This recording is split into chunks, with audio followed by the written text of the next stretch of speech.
So this is it. It's going to be me versus Senna. And the map is Tournament Dust Bowl No Poker Edition. Now this is R19. Nothing has changed on this map. We had originally 2 spikes on this Dust Bowl No Poker variant map, but one was removed in the final version of R19. Players complained about the second spike, and I as well didn't like it too much. Dimitri was the one who added it, so don't blame me for this, okay? It's not my fault, it's Dimmy's fault. He was the one who thought of putting that second spike there, but it is no more. And I agree that it should stick to like 1 spike per player, because that's what Dust Bowl, is about. There's 1 spike per player. There's a lot of different maps in this game where there are 2 spikes. Dust Bowl is not one of them. If there is ever a map for 2 spikes, then it is Tournament Decision No Poker. Why was the second spike removed on that? Should have just had 1 spike with the ramp and then just put the other spike where it was before. That it still removes the poker. The second spike has no poker. Anyway, this is me down here playing as the purple marked of Kane, and Senna up in the top will be playing as the yellow GDI. And before I get any further into this match, I'm just going to go ahead and turn down my mouse scroll speed a wee bit so I don't do any like sudden movements that, go across the screen, which is easily done. As much as I like right-click scrolling. So I opened up with a bunch of Awakened Scouts in this game. Now this is R19, the patch that I did create. It is based off of R18, and there's a lot of changes. In the description of my video you will find the complete change list for R19. I've posted it in several places thus far. So Senna here, he's going to be on 4 and 2. An APC as well for him. He's going to clean up this scout. And I was actually pretty happy about seeing the APC. Now GDI are forced to make APCs because Awaken can delay harvesters by quite a long time. If you allow 3 squads in there, you can get your harvester EMP'd as GDI by 15 seconds, or even worse, your Conyard could be EMP'd for 15 seconds if there's 3 EMP squads, because each of the Awaken have an EMP duration of 5 seconds. That's pretty game-ending stuff if you get your Conyard EMP'd for that long. So you have to respect Awakened early on. It is one of Marked of Kane's advantages. It's why I was hesitant in nerfing the range of the Awakened, even though they were maybe slightly overbuffed in whatever patch it was. I didn't want to change that because I thought if I did, Blackhand would suddenly become the preferred faction to play over the other nods. So this game, I'm just ecoing, which is really unusual for me because usually I'm the guy to go very aggressive on 1 base, on 2 refineries. But this game here, I'm going to go for 3 refineries, and I'm going to pop down my barracks because on 3 refineries you can support 3 build queues as long as you have an extra harvester on your 3rd refinery. So that's what I'm doing here. I'm going for a bunch of units on my war factory. Soon will be some units coming out my hand of nod, and also queuing stuff from my MCV as well. And there are more options in R19 when it comes to expansions. At this point I was considering emissaries as well, and because emissaries do deploy in 20 seconds, it is no longer 30 seconds. I cut that duration down by 50%. I'm going to cut off this scout here because I don't want him to see my next move, which will be a bunch of Enlightened. But I'm going to be summoning in a few shadow teams. And I wanted these shadow teams just to go around the side and harass some power plants, hopefully get 1 or 2 upgraded power plants. They seem to be pretty good. I was floating a bit of cash there, and I thought, hey, it's probably pretty bad to be floating this much money, so let's just summon in those shadow teams. They can be really good at destroying things like airfields and power plants, but you can only destroy structures like airfields if they're not fenced. Now, speaking of airfields, you can build combat support airfields, and they have the same health as the regular airfield now. I doubled the health of the support airfield because I was aware that by nerfing the laser fence, aircraft that are rearming on regular airfields with fences would be more exposed because the airfields would then have less health. So I compensated that by giving the support airfield more health because I didn't want to adversely affect aircraft that are already like docking. I wanted to give them another option. I thought that was a good way to bring something into the game that wasn't really seen before. Hammerhead gets destroyed. I immediately take that one out. And at this point, dude, you're about to see the greatest chain EMP ever. There's so many things in this match that just was absolutely crazy. But yeah, basically this outpost here takes 20 seconds to deploy, as I mentioned before. So I start deploying this. It has a little bit more health as well. And you see this huge GDI army swarming into this. He lost the hammerheads. Here comes my raider buggies, and I know I can EMP these forces here. So I've got all my awakened squads. I'm going to start EMP these forces. Look at all that. All of those predator tanks and APCs fall in the moment's notice. My outpost is almost ready to drop, and as soon as that drops, I'm going to drop a Voice of Kane. Crawl a little bit with my tier 3. Voice of Kane comes down. Look how much damage these are doing. All of these tanks getting absolutely massacred. That army just got shredded to oblivion. Crazy. So those are enlightened. They weren't changed at all in R19 besides them getting a little bit more health. Now AP Hammer does still shred them. But yeah, man, the DPS is still the same. Enlightened, very good at this stage of the game against GDI factions, I feel. You're going to need snipers, you're going to need hammerheads. You're going to have to respect the Enlightened spam. So I've got all these Enlightened here, and I'm moving them across the map because I don't want to get caught by anything like pitbulls. I just did win a huge engagement. I sold my outpost off, got a tech lab hit. Now I know it's exposed, and all the while this has been happening, I have been bombing stuff. I just bombed an airfield. That's the second airfield that I just destroyed. Shadow teams will be getting out of there, but there's a lot of things happening. There's an MCB moving in for Senna, and Hammerhead's there as well. You can see the flashlights on them because this is considered a light map. I really think it's a neat little touch, having these flashlights in the multiplayer maps, on some of them at least. Enlightened, they need to be EMP'd incredibly well against these watchtowers. He does have a secondary MCV, so I'm dealing with watchtowers, and watchtowers are the same watchtowers as you've always known them to be. They're really powerful. Marv does come out. All of these EMPs landing on these enlightened and supercharged particle beams as well coming down for me. I nailed all of these watchtowers, trying to EMP them as quick as I can. I'm going to just get out of here because I know that I can't really engage this. In fact, what am I doing? I'm going in for more. Okay, and I'm like, yeah, I'm going to go away from that because you can just spam those watchtowers for days. Then I just get out of there. One avatar here. Shadow Team's going back in for another raid, and there's a Marv and Juggernauts coming in for Senna. Those buggies unfortunately were left to die. So that's a little bit unfortunate. Marv moving in, Juggernauts for Senna. He can now just deploy watchtowers for days and defend against these Enlightened. I did decide to leave this base. I put a refinery actually facing my the left expansion field. Now I did want to obviously make an MCB to get there originally, but I didn't have the time, and I needed something to put some pressure onto Senna immediately.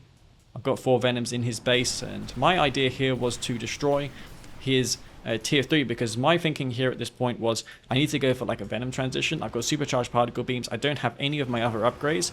Vertigo bombers are out because I needed those to kill the Juggernauts. Vertigos are a great counter to Juggernauts, and in R19 they're a little bit better as well because they do have a slightly quicker reload time. So it only takes 10 seconds as opposed to 12 seconds to rearm these Vertigo bombers. So when they go back to base and rearm on those wonderful 4K air tower pads, as you can see in that detail, they will be rearmed in 10 seconds. Now, whether or not you can remember that they're ready to go in 10 seconds is a different story entirely. Venoms, for me, I've got lots of Enlighten, lots of Venoms. Both of them have supercharged particle beams, and I'm going to be able to defend this counterattack off from Senna. I've got Shadow Teams back in this base again. He's harvesting away here, as you can see, fully saturated field for Senna, and I've got all these Enlighten moving in to Senna's expansion. Well, what would have been my expansion, but he stole it from me. A thief that he is. Marv going to be taking some pretty sick damage here. I did lose my Voice of Kane, so this time I'm not going to have that Voice of Kane buff, which does increase rate of fire, but I am focusing down all these Pipples and APCs with my Venoms. Venom's really good against those units, not so much against the Marv. And I'm trying to micro this down. If I can destroy this Marv, then that's going to be his main tank gone. It's pretty clutch here. Venom slowly taking this out. I'm focusing down the Pitbulls really slowly. Marv almost dead. I'm almost out of Enlightened though. There's Enlightened taking damage. It may have just been that buff from R19 which allowed that to work. So yeah, that was really good for me. And Venoms in mass there, going to be able to take out all of these units. Venoms are pretty good. Now what is I'm very vulnerable to now is the supersonic airstrikes, so I'm very aware of this, and I've got these 2 shadow teams in his base, and I'm looking at this tier 3 here, and I'm like, yeah, if he probably doesn't have a tier 3 now, so what I'm going to do is, and I know his only option to kill this instantly would be to go for a supersonic airstrike, and a lot of players would probably bomb the command post, but for me, I knew I had to kill the tier 3 because the supersonic airstrike was really the main thing that was going to kill my army. I didn't care about 1 or 2 SAM turrets that come down. Without upgrade, they're not very good. I'm going to take out this power plant, actually just about miss it. I go back and finish it off, but you're going to see just how good these Venoms are against Pitbulls. Pitbulls getting absolutely slaughtered there by Venom spam. Venoms haven't changed at all. They're still the same Venoms. A lot of ranks on those Venoms. They've been destroying a lot of Pitbulls, a lot of APCs. Now, Senna doesn't have his tier 3 anymore. Elite Venom for me. And I've actually expanded to his Tiberium field now. And he's there with his own MCV. Going to be putting down those AA turrets. And this is a problem for me because I don't have any ground units to deal with this.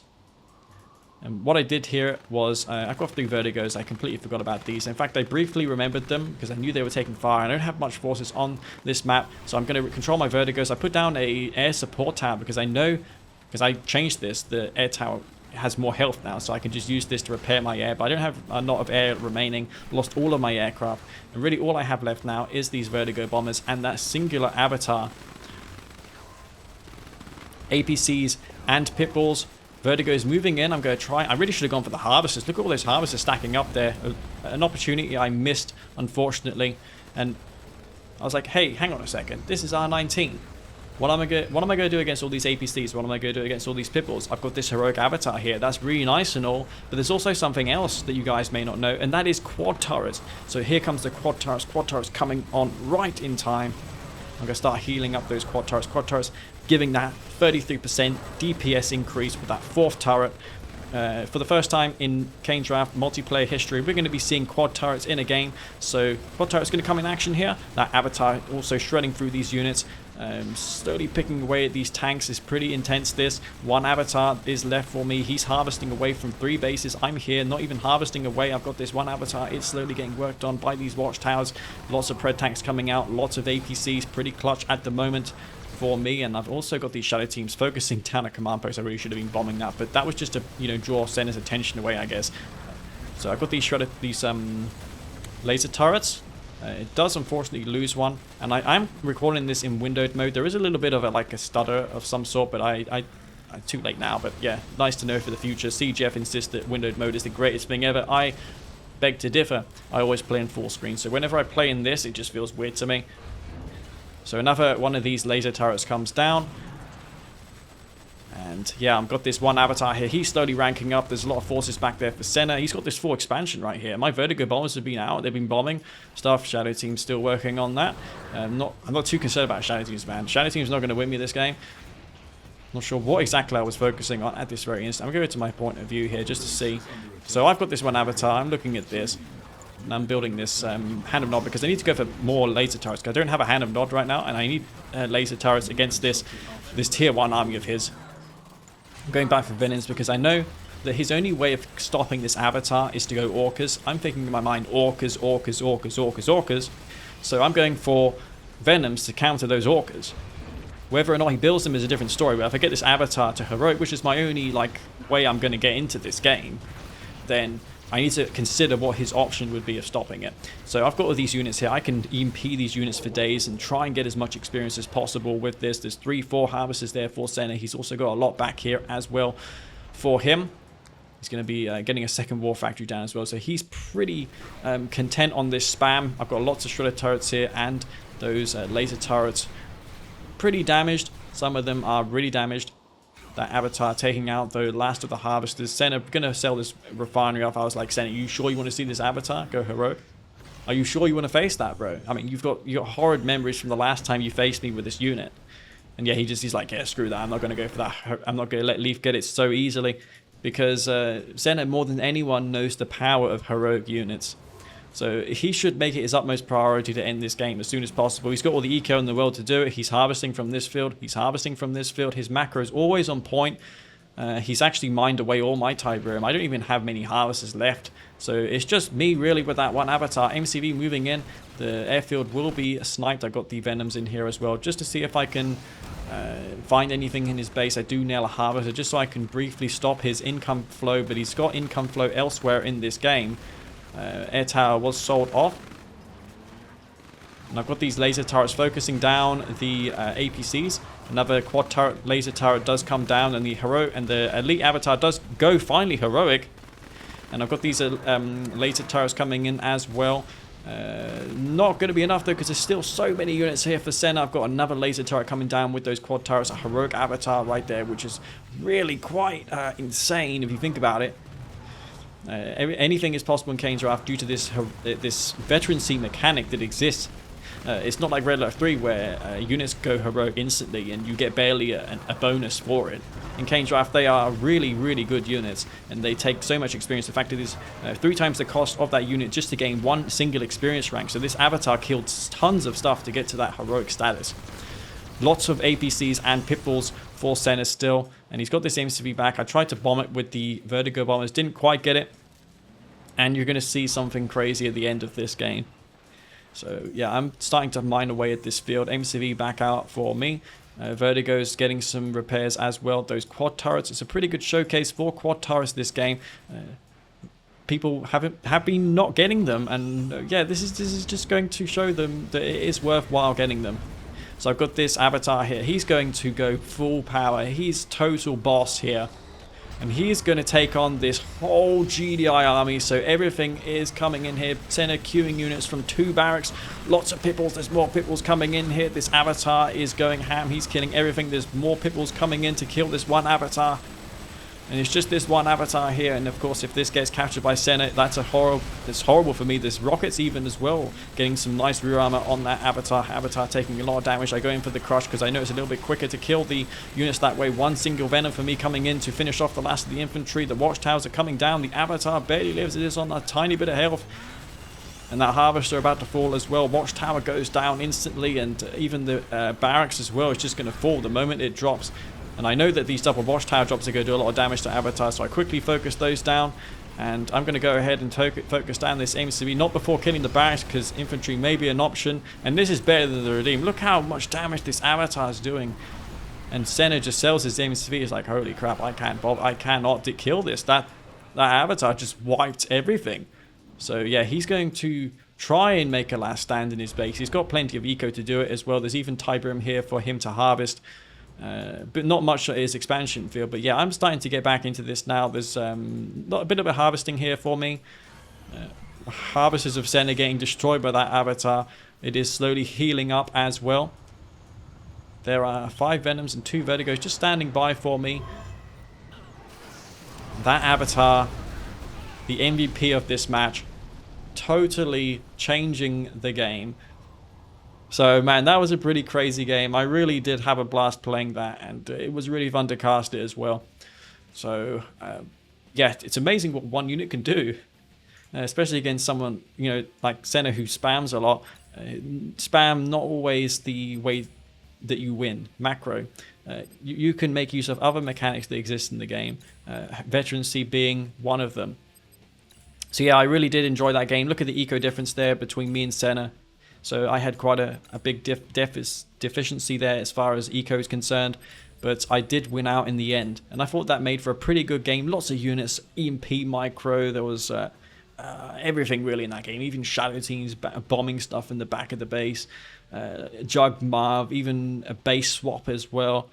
So that had it all, and I hope you all enjoy that. And if this is, of course, this is going to be on YouTube, so I hope you all enjoyed this video, and I'll see you all later, guys. This is Master Steve. Peace out.